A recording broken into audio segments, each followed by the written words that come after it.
This is stack. This is our baseline out of bounds play. This is designed to get a quick bucket off the inbounds from the baseline.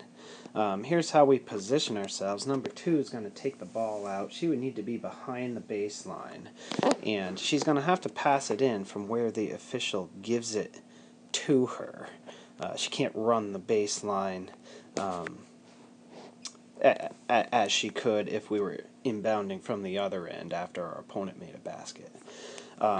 Also, she's got to remember once she's got the ball in her hands, she only has 5 seconds to make the pass in.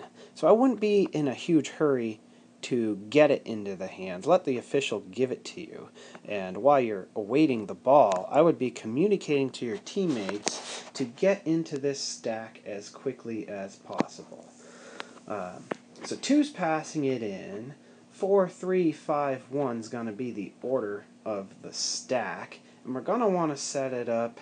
We're actually going to want the first person in the stack should be actually behind where this low block is. We want to have some space for them to cut to the hoop and not end up behind the backboard. So we're in a nice tight stack so defenders can't get inside the stack with us. 2's got the ball. She's going to yell break nice and loud, and that begins our cuts. We're going to cut in sequential order. First person to cut's the first person in the stack, number 4. She is going to cut across the lane. 2's going to look for that. If for some reason she doesn't have a defender between her and the hoop, pass it into her. She'll lay it right in.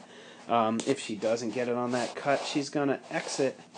She's going to cut through the lane so she doesn't get a 3-second call. The next cutter, right after 4 goes, 3 is going to pop out.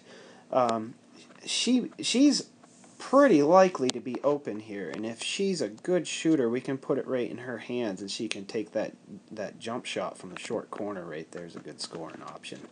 The best scoring option out of this, though, is right after 4 goes, after 3 goes. 5 is going to come straight through with her hands high, looking for the power layup. So 5's our biggest player on the floor. She's going to get her hands high.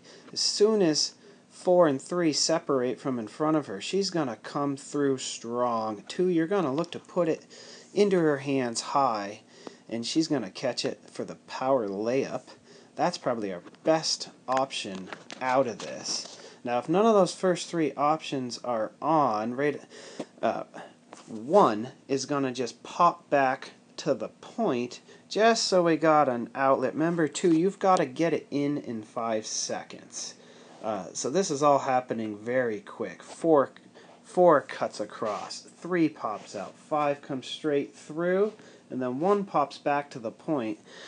If none of the first 3 options are on, you can just toss it over the defense up to 1 at the point, and then we can just get in a regular half-court set and run an offense.